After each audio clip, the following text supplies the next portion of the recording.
Are you affected by addiction and struggling to find hope? You don't have to feel this way anymore. Welcome to the Peace We Crave. Find your freedom in addiction recovery with me, your host, Tanya D. There is hope. As a spiritual life recovery coach, I use a unique holistic approach of meditation, Reiki energy and sound healing, and spiritual life transformation to help you find peace and serenity. If you are sick and tired of feeling sick and tired and have had enough, I get it. I've been there, and I can provide a listening and sympathetic ear. Creating calm in your recovery is possible. If you're ready for help and hope towards your freedom in recovery, join into the Peace We Crave show with me as I help you find your freedom in addiction recovery. It all starts now. Hi, everybody. Welcome. I'm Dr. Pat, and I have the absolute incredible honor of taking this journey with Tanya D. And let me tell you, today's show is especially important. You know, this is about thriving in sobriety. And that is, I think, one of the most difficult ideas for anyone that has made the decision to enter the world of sobriety, enter the world of recovery, is to understand that there is something on the other side of surviving. Today, this is about going beyond just surviving. Now, look, this is who this amazing young woman is. Tanya D is somebody that knows what it's like to be affected by addiction. She knows what it's like to have every tentacle of it reach out and touch all the people in your lives and understand how it affects who you are, your life, your career, your livelihood, your health, well-being, and especially the way you are here on this earth.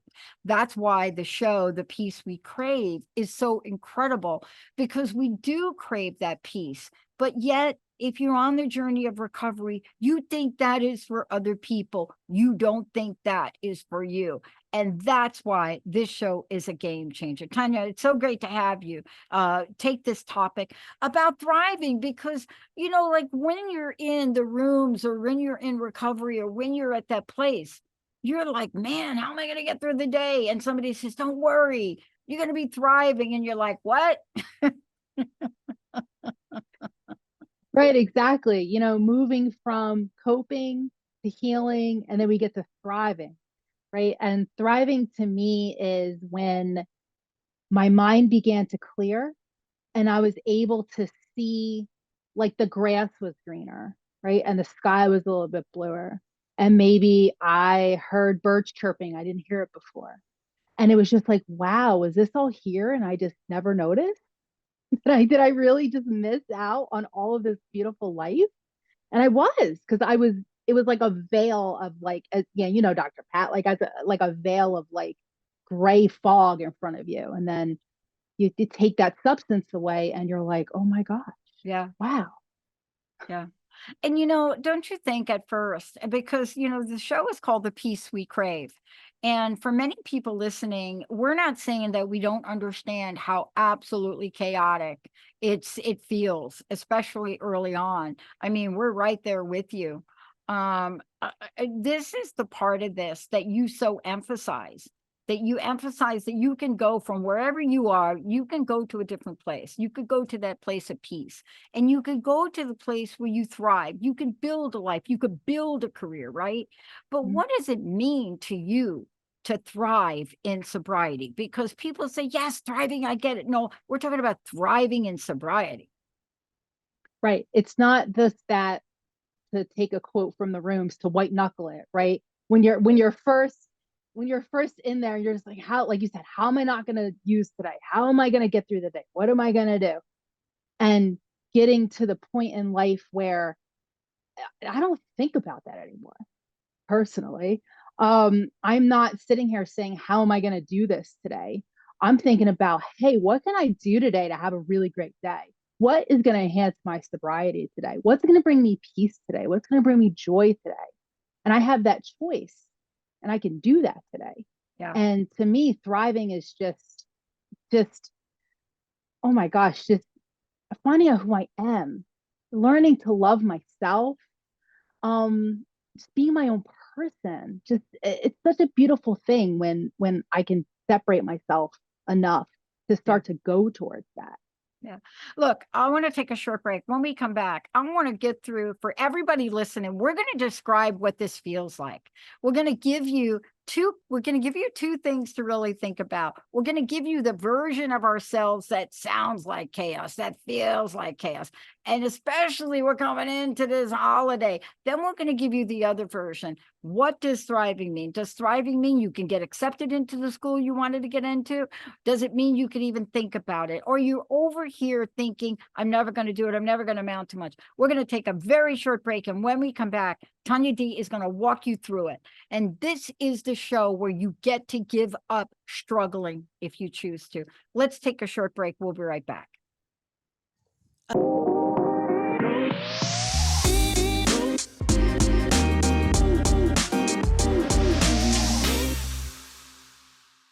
Hey, everybody, you're listening to the Peace We Crave. Oh, Tanya D, this is a favorite show, right? This is amazing. It's your freedom in addiction recovery. Before we go on, I want you to go to the Peace, P-E-A-C-E, we crave.com, thepeacewecrave.com. And then Facebook, The Peace We Crave. And then Instagram, The Peace We Crave. Oh, wait, Twitter, The Peace We Crave.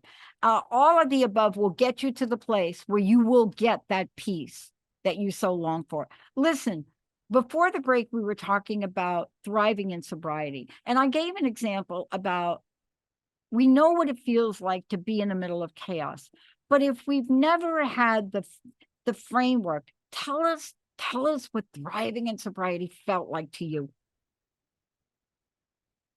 Really glad you asked that question. It's kind of bringing me back to when I don't know if this makes sense to you, Dr. Pat, but that pink cloud, it's kind of like you're on that pink cloud and you're starting to get like off of it a little bit and you're like, oh crap, I have to do something different. And you're like, what do I do? And it was that kind of jumping off place where I was like, I need to do something different here. I don't want to just go day by day. I don't want to just sit here and like not use one day at a time. I want more. I want more. And by wanting more and being open to that and starting to really get into my journey, I just learned so many things. I just got exposed to so much stuff. I just kept asking questions and finding people who had what I wanted and just doing what they did. And then here I am. I'm in this amazing place of just absolute peace and joy, and just like I can look in the mirror every day and not say I hate myself. Yeah. I love that you're talking about this, because I want to go back to the couple of things you said, because it's the pathway to it. It's the pathway. I believe what you just said, you nailed it. It's the pathway to thriving. It's when you have those moments that you now get hungry. I too ask questions. I asked a lot of questions, and I was very fortunate to be with somebody that was very open to a new way of being. I mean, we would take field trips, and these were the kinds of things with those special. But I always remember butting up against the new me. Let's talk about the new me, which is the new you. If you're listening to this, it's you. And that new you may wake up one day and go into that very high paying job. Hello, your big house, you're like 3 cars, and you may go into that job and all of a sudden it doesn't feel right anymore. Because we confuse thriving with material things. I'm not saying it's not, but isn't thriving also an inside job? Oh yeah, 100%. Yeah. And there were definitely things in my life too that I, for instance, there was a particular person in my life, and I kind of was just, they were just in my life because they always had been. They were just there, and I stopped using. And then I'm like, why am I talking to this person? Right. I just don't, there's nothing, we have nothing here. And it's, they're here, and I'm slowly turning into another person. And it's that transitional period again, right? I'm transitioning to somebody new. I'm growing, I'm changing, I'm doing things differently because of what I was doing wasn't working before. So I have to do something differently. And then I'm just like, you're not it anymore. You know, you're just not who I want to be around. And you're right. It's an inside job. It's finding out who I am, what I like, what I value, right? The kind of Yeah. person I want to be. Yeah. I mean, the reason we're talking about this is the word thriving is used a lot, but it's very rarely used in conjunction with thriving and sobriety, because there's a notion, I think, sometimes where let me just get through the day, one day at a time. Let me just not drink.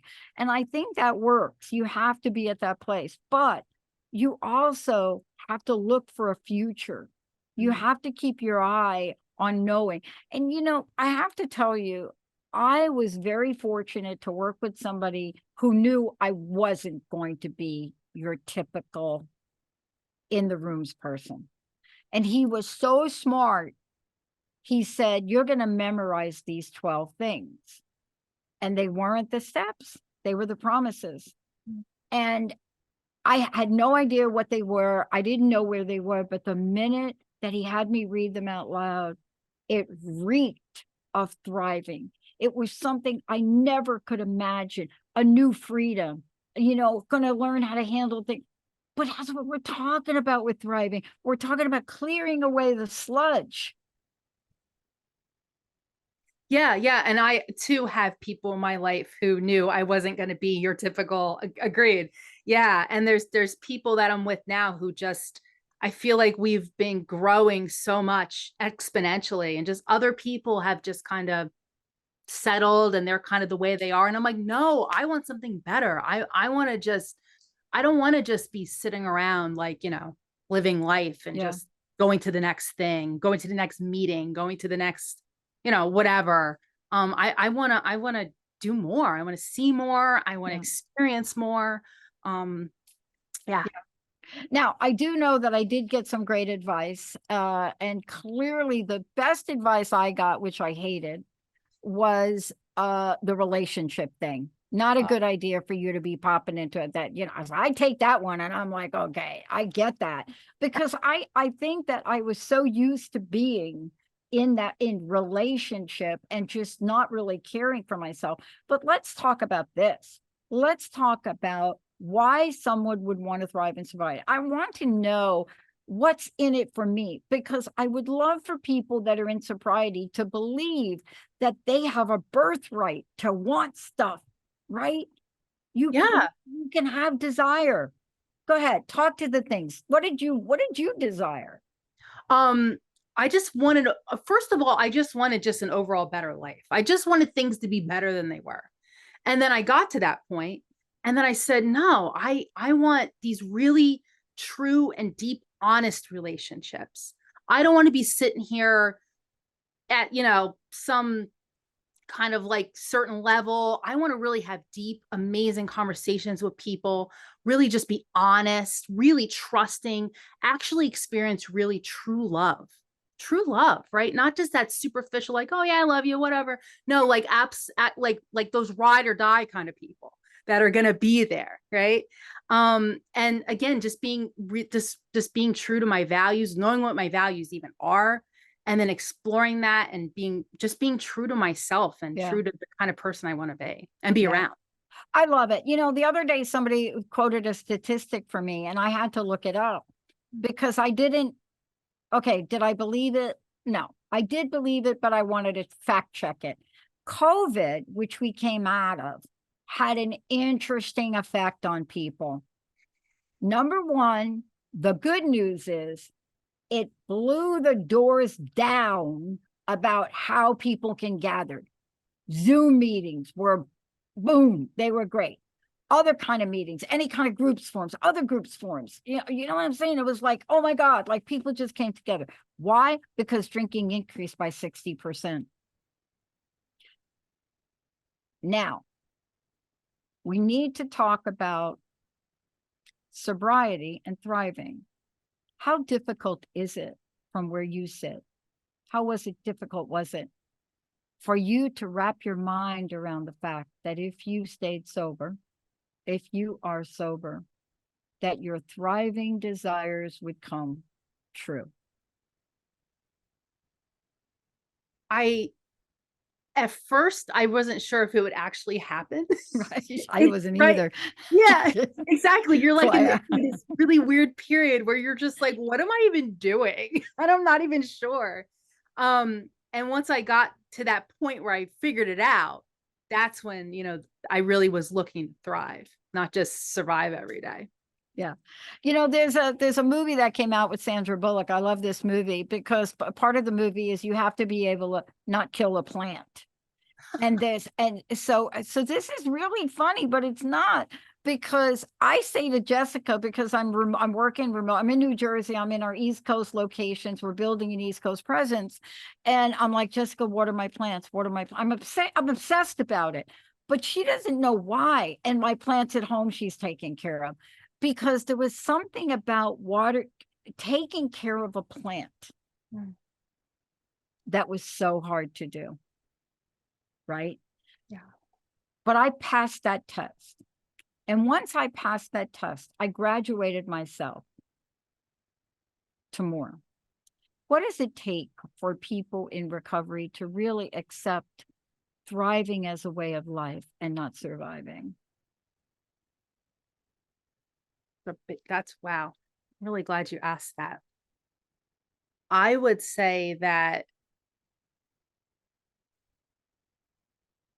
to really accept it, to really be able to say, yes, I'm on this journey. Yes, I'm going to not do that anymore. I'm going to go this way. Like you were talking about before about the job, maybe I'm switching my job. Maybe my passions totally changed.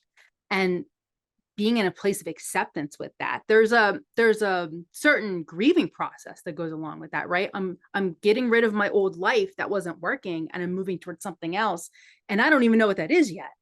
And I'm just kind of doing the things that others tell me to do, that I'm looking to do, that I'm interested in. I'm just exploring, and I'm not really sure what's going on, but at the same time, I have a ton of support and people just saying, go, go, go, do it. You can do it. And then it's just it's an amazing process. But when you're in it, it's like, is this what it's going to be? Is this, and some days are harder than others, and you want to give up, and you're, oh, what am I going to do? And then one day you wake up, you go, oh my gosh, I did it. The peace we crave, right? I have this amazing thing that I created. I have this amazing life now. What? It's just all this hard work that I continue to do. Yeah. And I love the way the conversation gets twisted a little bit. I was reading an article on a new term. Have you heard this term? I was just a little bit out of my mind when I heard it. So there's a new term. So we don't classify people in the alcohol category. So there's this new term now. It's called HID. It's called high intensity drinking. Okay, binge drinkers. And this show is for all y'all and for us. It's for anybody out there. If you fit in this category, we're talking to you. Because if you're this, I don't care what you want to call it, it's called alcohol abuse. If you're in this category, you are surviving. You can't wait to get to your next binge. I call them B2B. Like, that's not B2B for business. It's B2B, binge to binge, right? If you're doing that, hello, what piece are we craving there? Yeah, you can't have any because you're still in that haze. You're not even really like, are you really living at that point? You're just surviving again. You're just going day to day. Yeah. I want to ask you a question about this, because this is the thing it's an underpinning. There's this underpinning that we don't talk about that holds us back from thriving. It is a thing where we are so tied down or tied to what other people think of us. Isn't it a real thing in recovery? Don't you think it's like a real thing that holds us from our freedom? I absolutely agree. I would say that could be an issue for a lot of people, but especially those of us in recovery. My gosh, how many of us, I mean, I'll speak for myself, I guess. I would go out and have this and that and do this and that because they were doing it. And I would, go to the places where there was alcohol being served because that's what everybody was doing. And that's what I should be doing. And I'm young and that's what you do. And, da da da da da. And it's like, why do I have to do what everybody else does. Why do I have to make my life the way my mother says it should be, or my, you know, my teacher or my coach or whoever? You know, why am I listening to them? I need to be true to me, what I want to do with my life. Yeah. And you know, it really cuts across a lot of a lot of issues. I mean, we kind of think we say it lightly, but I don't know about you. I mean, you calculate the times in your life when you're doing things because other people think you should do it. And then you calculate how bad you feel when you don't do it. And when you feel bad, what do you think we do? We drink and use. That's right. Because we don't want to feel bad. We don't want to feel judged. How can we help people experience moments of true joy, even during the tough times? By having this I found it by having this foundation, by having and doing all the spiritual practices that I do, the energy healing that I do, all the work that I do is everything that kind of gives me that solid foundation. And once I have that solid foundation in my recovery, the sky's the limit. I can go wherever. Yeah. I want to talk a minute. Let's talk a minute about what you do and how people can work with you, because this is what you've created, the peace we crave. And it's so powerful, just that phrase, because we do crave it. And the more we crave it, sometimes the harder it seems we'll get there because we don't know how. Isn't that why you do what you do? To help people with the how. Exactly. Yes, the how. And the how looks different for everybody. So it's beautiful about what I do is, you know, everything is tailored to what you need, you know, and how your how looks. The basic thing is just stop using. That's really the biggest thing, right? And then the sky's the limit from there. We can meditate together. We can do energy healings together. We can do a little bit of other types of transformational work. And then we could do fun stuff, right? There's all kinds of fun stuff to do in sobriety too. And we could talk about that, what that looks like for you. Yeah. What was the scariest thing you did on your way to thriving, right? Like, yeah, I call it my little joy meter. Like, there's something I love to do, but I had never done it. Sober, dancing. Oh, right? Yeah. And I thought, and I moved to a place where two-step dancing, country dancing, 3-4 times a night. Oh my God, I thought I was going to lose my mind and my heart. It was so hard until I did it. Right. Yep. I remember my first sober dance. It was so much fun. I was like, wow, I can not use and drink and have fun dancing. This is amazing. Yeah. Yeah. Except, you know, the only difference is people aren't trying to pick you off the floor. That's the difference. But see, these are the things that thriving is about. I don't think you and I, and especially you, I don't think you're saying you're not going to have to overcome challenges that you're bringing with you. I don't think you and I are saying that, right? But it's so much easier if you can work with somebody that knows the path and knows how to get you past them. You know, it's so incredible to think something as simple as learning how to two-step or line dance, right? But aren't these the things you do to help people thrive? Oh yeah, absolutely. Mm-hmm. Yeah, hiking is good when you're sober, but it's very different experience. But let me ask you this question: as you look forward and you're talking to the people you work with, what do you want to say to them about the pathway to thriving in sobriety? Well, first of all, I want to say that life still happens, right? It's life on life terms. We're not living this life to leave unscathed, right? Everybody has things that happen, and it's how we can cope with them every day, how we can thrive when these things continue to come in our lives. So are you struggling to find hope? Are you sick and tired of being sick and tired? Have you had enough? There's so much hope out there. You don't have to feel this way anymore. Join us and find peace and serenity in your addiction recovery today. Now, how do people join you? You have different groups you're doing. What is the best way for people to become part of what you're doing? The best way, honestly, is just go to my website, www.thepeacewecrave. You can find all the information there. Search me on social media. I'm all over the place. You can find me. Yeah. Thank you for being on social media, because that is a taboo we have broken through. Hello. Just doing this show is like off the charts, right? Thank you so much for having the courage to step out into the world and not just tell people about thriving, but show them. Thank you for doing all of that. Thank you for having me. I want to tell everybody there's more coming, the Peace We Crave. Please go to the website. And I'm not kidding. Social media conversations, step into the world where you change that S of surviving to a T for thriving. Thank you so much, Tanya. Thank you. I want to thank you all for tuning us in, turning us on. And remember, you can have it all in sobriety. You can have it all. See you next time. Thank you. You've been listening to The Peace We Crave, Find Your Freedom in Addiction Recovery with me, your host, Tanya D, on TransformationTalkRadio.com. Tune in the first Monday of each month at 3 p.m. Pacific, 6 p.m. Eastern, as we take you on a spiritual life recovery coach journey and share unique holistic approaches. Let's stop struggling in recovery and restore hope. Join us for each show as we design a pathway to peace and serenity in addiction recovery. You don't have to struggle in recovery anymore. Let me help you find the peace we crave. For more information, visit thepeacewecrave.com.